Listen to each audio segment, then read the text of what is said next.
Um, I am from Czechoslovakia. I was born and raised in Slovakia. My early years were in Slovakia. My grandparents, Yehuda Berkowitz and Hannah Berkowitz, they had a daughter who was one of 8 children, and her name was Sarah, who was my mother. Charlotte was really her name, but the Jewish children were always given a name from the Bible. So she was given the name Sarah. From my mother's side, there were 7 brothers and sisters, but they were here in America. 4 brothers and 3 sisters, my mother, Aunt Fanny, and Aunt Irene. 2 other people named Lena Weiss and Menachem Mendel Weiss, who gave birth to 4 children. 4 altogether, and 3 brothers and a sister, I think. One of them was Solomon, my father.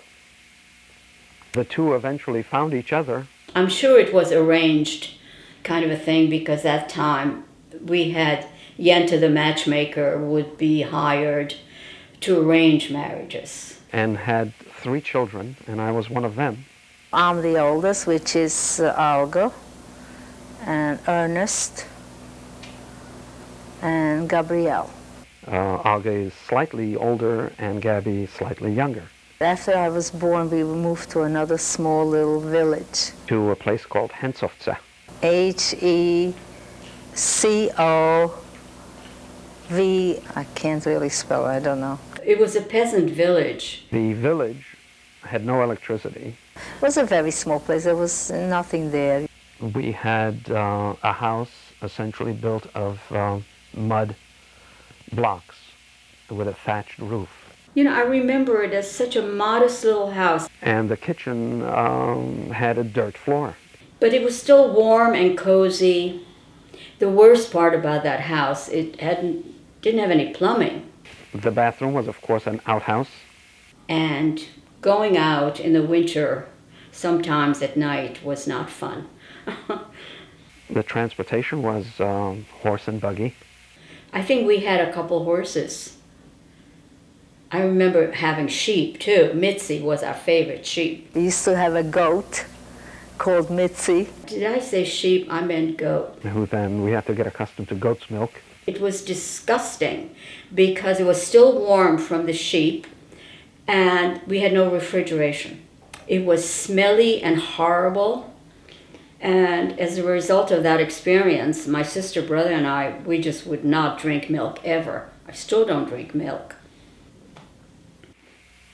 But I think life was much simpler. And yet people didn't live as long. When my mother passed away, I was 5 years old. She was taken to the hospital, and at the time it was established that she had a brain tumor. All the brain surgeons at the time were in Vienna. And, but unfortunately she did not make it through the operation. And she was buried there. 36, I think she was. No one paid attention about sending dead Jewish people back to their homeland. A photographer came to our village and he said, "Now, Gabichka, you sit on the ground." But I had little panties on and it hurt. My mother said, "Go in the house and get that pillow." And I still remember bringing that pillow and sitting down, being quite happy with that. But I remember it very, very vividly. And it's the only memory I have of my mother. She died a few months after that. My father was very much liked in the whole village. Intellectual and kind, never yelling or screaming, even though Ernie really deserved it. At the time we had the general store in the village. I remember the little store, lots of candy. The method of exchange was a barter system.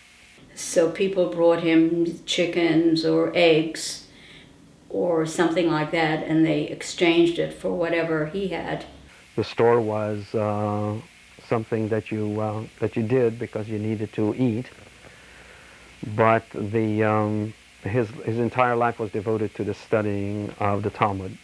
very often on Saturdays, although he wasn't an ordained rabbi, but he almost acted like a rabbi, that the men would come and they would discuss politics and religion. He was one of the few, I suppose, educated in the town, and was the town scribe. And I used to watch him make his pens out of quilts from our geese. But this is his method of holding his pen. He had a wonderful, wonderful handwriting, almost calligraphy. Of course, when our mother died, grandmother, my father's mother, came to live with us. Because my mother passed away, so she was bringing us up. She had a babushka, a black babushka, and a black dress, and she also had dark glasses, and she always wore the glasses because she had an eye injury. In her youth, she had an accident and she lost one eye. She must have only been in her 40s. Maybe she was in her 60s. She always looked like she was 80 or 90, looked very old. She was very religious, and she would go to temple all the time, and Mitzi would follow her to the temple, the goat. I remember her making, particularly Friday, baking breads, and the place smelled so wonderful. She would have to hide the breads from us because we would eat them all up. I experienced being unwanted very, very early in life. There was discrimination. There was tremendous anti-Semitism. There was, all the time. They were calling Jews, you know how they were talking about them. I remember many fearful moments where during holidays, particularly during holidays, some of the local folks would get drunk, and we would be terribly afraid when we heard singing that part of the sport of the evenings would be to break into one of the Jewish homes and have some fun. And I experienced the fear of my father and my grandmother locking all the doors and the gates, trying to keep people out. It was scary. It was very scary. By 1939, the Germans came in, occupied Czechoslovakia. They started persecuting the Jewish population, and so that's when the whole thing started. The deportation started in 1941 and 42. Things began to get tougher and tougher in Czechoslovakia. We decided to load the wagon and head for the Hungarian border. Ernie and I had different memories of leaving the village. They said they're going to move us away from there, and everybody had to, you know, sort of pack just a few things and leave everything behind. And they didn't tell us where or what. They just told us we had to be moved away from there. And it was sad having to leave that village, but as you know, we had to leave it. It didn't even dawn on them that this is going to be something terrible. They just thought they're going to move them someplace else, and they're going to live someplace else. My father had her sister living in Budapest, in Hungary, and city. And she, from what I understand, sent people to come and fetch us and bring us out of Czechoslovakia. The day before we were supposed to go, about 10, 11-year-old boy knocks on the door, and he says, "I was sent by your aunt, and you to put on double clothing, all of you, and early in the morning, like 3 o'clock in the morning, you follow me, and we're going to go across to the border to Hungary. Your aunt is waiting for you on the other side." And we followed without questions. And I remember being told that if any soldiers find us walking at night, I'm supposed to be making believe that I'm very shy and not to say a word. And eventually we worked our way to Budapest. This little boy led us. And I don't know how we got there, but we got there. So in 1940, we crossed the border into Hungary illegally. You were living illegally. We had no papers, no nothing. We went to Aunt City's apartment. A city apartment house with a courtyard. She and her husband, Uncle Arthur, lived there. She had her own salon. She was a dressmaker. And my father got himself a little job, so he was able to work. I think he worked on a cemetery there. Because arriving in Budapest, after we left Henszofte, was going to a major metropolis, to a world capital, and all of a sudden everything is there. Life was sort of easier then. We were free to walk on the streets, which was surprising. Or we also would go to the movies, my brother, sister, and I. We put on shows for everybody. We put on theater, which we did in Aunt City's building, that courtyard building, before Hitler came in. And people would throw money down, and candy sometimes. I was in a amusement park outside of Budapest, and upon my return, I came out of the subway and I saw my first German soldier with a machine gun. I knew what happened. I knew that during the time that I was in the amusement park, the occupation took place. We were in the movies, and all of a sudden the lights went on, and SS soldiers, German soldiers, ran down the aisle and told everybody, this country is now our country. He said, right, okay, you all have to just go home right now. And we got terribly scared, and everybody started running out of the theater, heading for home. Things began happening fairly rapidly, for the Jews anyway.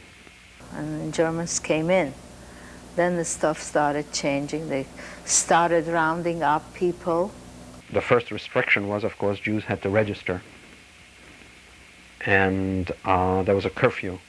You had to wear a yellow star. All the Jews had to wear yellow stars. This is what they told us to do. The penalty of not wearing one, of course, was severe, and so most people did.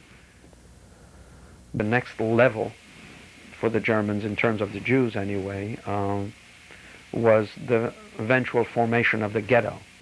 And the ghetto was walled in. A wooden wall was put around 10 or 12 or 30 square blocks. A big section in the middle of the city. And then all the Jews from the city, from these Jewish houses, would be brought in and essentially put in prison behind these walls. The Gestapo would just come in and tell us that we're on our way, we're being deported, and to take just what we could carry. So you can take one suitcase, and what you can put in your pockets, and you went on a march. We all had to march down to a huge warehouse. You were under the impression that you were leaving the country, that you were being deported. And you took with you all your valuables, or any gold or any money, and all they really did was march you into a square and came around with wheelbarrows and told you to empty your pockets. We were all told to give them all their jewelry. You had to take off your rings that you wore and throw them into the barrel. And I remember my Aunt City, if I remember correctly, took off her wedding ring and put it in her blouse, and I think she saved her wedding ring. And then we were released. We were told we could go back. Took all your valuables and then send you home. A few nights they were terrorizing us by telling all the men to go down in the basement of this building. And we would hear shots. And of course I remember grandmother crying, Aunt City crying, thinking that the men are being shot. And no one was shot. They were just terrorizing everybody. And the men came back. My father, he wasn't there. My father was not there. He was caught and taken away. My father was deported, was actually deported. He was walking on the street, coming from work, and they caught him, and they took him away. Just never returned. We never saw him again. Uncle Arthur was taking the same place, and I think it was Auschwitz, that my father was, but he escaped, miraculously escaped, and came back. And he was telling us that he tried to convince my father to go with him and escape. And told us that our father elected not to escape, even though he asked him to go with him. And he was a pious man all his life. He studied the Talmud. He was devoted to God. And his position was that God will take care of him. He was hoping that he would be released and he would come back to us. He was put his life in the hands of God, and he remained. We never saw him again. But we were a little more fortunate than others. Inside the ghetto, we were in a hospital. It wasn't really a hospital, but they made it like a hospital. The make-believe doctors would entertain the Gestapo when they'd come in. An alarm would ring, and we would all take to the mattresses. So when the bell rang, we quickly had to jump into our beds and make believe we were sick. And they were able to pull it off for the 9 months of the ghetto. It was a type of a hospital which was protected. Protected by Sweden. We used to fly the Swedish flag. And I don't have it on positive authority, but we assumed that it was a Raoul Wallenberg house. I think it was a Wallenberg house. Raoul Wallenberg was non-Jewish. He was a saint who devoted his life, and at the risk of his own life, saved literally hundreds of thousands of people. I wouldn't be sitting here if not for Raoul Wallenberg. When I tried to find the details about this house, I was being told by the remnants of the Jewish community there that Raoul Wallenberg did not have safe houses inside the ghetto. His houses were outside the ghetto. Nevertheless, I heard somebody like Swedish, that somebody from Sweden, so who could it be? Him. And I remember meeting him. He was a handsome young man. He looked like he was 25. After the war, of course, he disappeared. The terrible thing about the ghetto was that there was ultimately no food, very little food. And so starvation was the biggest problem. Ghetto existence meant that you were fed by the Germans, by your captors. The food was indescribably hard and horrible. My Uncle Arthur was cleaning off the window, and on the windowsill he found something that to me looked like just a brown sponge or black sponge. He said, "Oh, no, this isn't sponge, this is bread. This is bread." And he put it under the water and let it dry, and we each had a little morsel of bread. There was a period when we were eating peas, dried peas, in every shape and form. We had pea soup, pea pudding, bread made out of peas. Apparently this is all that they had at that point. And so there was a lot of hunger. My brother, he used to sneak out all the time. We needed some food, or he was a little boy, so he used to sneak out of the ghetto to get some food or some information and stuff. He used to go in and out of the ghetto. When things got very bad and the war was coming to an end, it was the Russians and the Germans fighting over this part of Budapest. So we had to stay in the basement the whole time. And there were people in the corner of the basement that died, but they could not be brought up because the bombs and the bullets were going constantly. So we just looked at the dead people there in the corner. There was fighting from house to house over there. Sometimes we would have Germans run through, and sometimes the Russians would run through with their rifles. They were fighting door to door. And then, of course, the good news was that the Russian tanks came through, knocked the walls down, and came through, and there was this unbelievable joy that the war was over. and everybody was jubilant and happy. The war is finished. The Russian tanks came in, knocked down the walls, and it was a great moment. We were free to go. We were able to actually leave the ghetto, leave the prison, go find food. We were all terribly malnourished and hungry. We were very hungry. You couldn't get food or anything. You know, people were going from store to store, knocking down windows, looking for food. There was looting everywhere. Because there was such a chaos. The whole city was in ruins.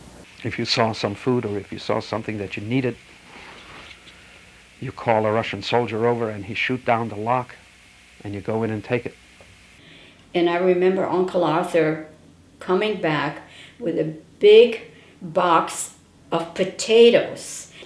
And my grandmother and aunt made breakfast, lunch, and dinner out of potatoes that were the most incredibly...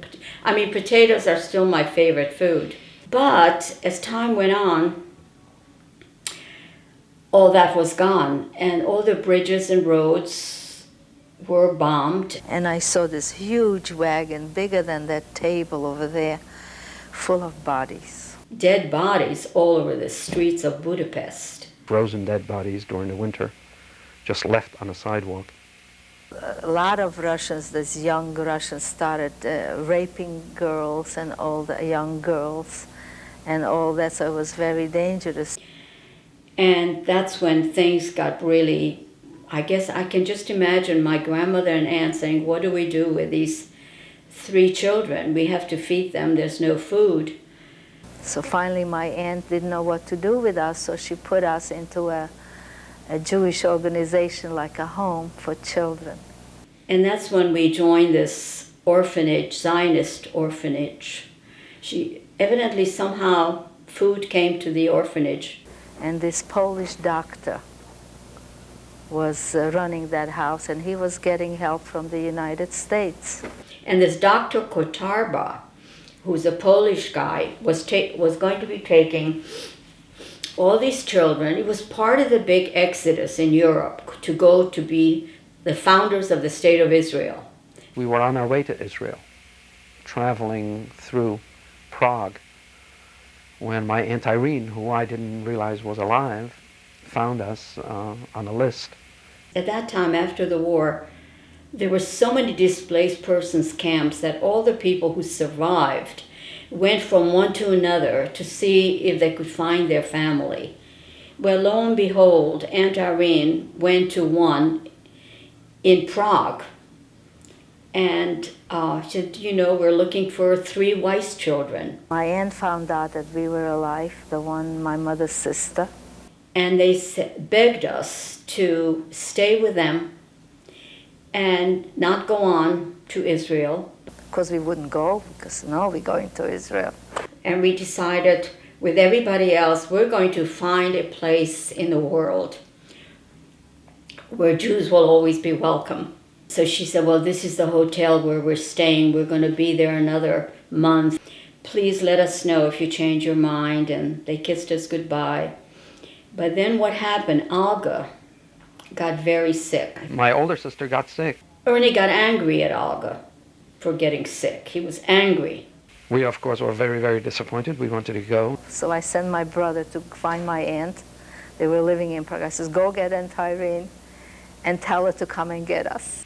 And my Aunt Irene simply said, look, I'm your guardian now, and you're not going. Ultimately, Olga got better, and Aunt Irene made arrangements through Aunt Helen. Aunt Helen's husband in Woodbridge, New Jersey, was a very influential judge and lawyer and judge, and he managed to get us tickets to come to America without waiting for the quota system. We didn't come as refugees, we came. We had visas, we had, you know, all the things that we're supposed to have on a regular ship. We came over from Sweden. It was a Swedish-American liner, the Gripsholm, that brought us to the United States. The first time we went to the dining room, there was smorgasbord food laid out everywhere, smorgasbord. You can eat all you wanted to eat. And there were violin players there. Well, the second day, the seas opened up. It became so rough. Even the sailors on the ship were sick. And it was so bad that we had to be tied to our bunks. At night, we were thrown off our beds. But the last day was calm again, very calm. And somehow we managed to go down to the dining room again. And then we were coming towards New York. Again, there was one of the most memorable moments when I saw the Statue of Liberty. And in the late afternoon, as the sun was shining, the skyline, the New York skyline, actually looked bronze or golden. We landed at Pier 54. Pier 48, I believe. I was greeted by my uncle Adolf. He had a mustache, and his hair was combed like this. He looked like Adolf Hitler. My uncle Harry, and Harry's daughter Myra, who came to greet us and pick us up at the boat.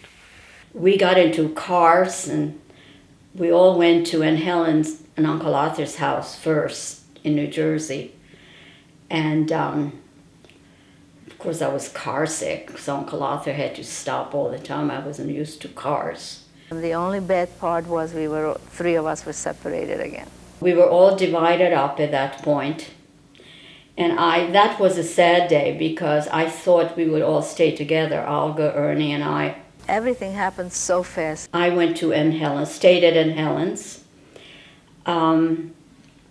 Olga went with Aunt Irene in a little apartment in Perth Amboy, New Jersey, and Ernie... There was no place for me. Although I had aunts and uncles in this country. They had all big houses. They had no room for a little boy. Either I was misbehaving in those days or I wasn't wanted by them. But I was put into a religious school on the Lower East Side in New York, into a boarding school that I detested, I hated. You know, none of us were really very happy. Olga probably was the happiest. We got here, and a few months later, I met my husband, and a few months later, I got married. So it was age 17, I got married. I was nasty. I told Aunt Helen one time I was happier under Hitler than I am here. But don't forget, we were all in our teens. And that was horribly painful. So she said, go to Aunt Irene's. So it was not easy, not easy. I don't flaunt my my devastating past. It was devastating. It's over. And it was, I like to think, an aberration.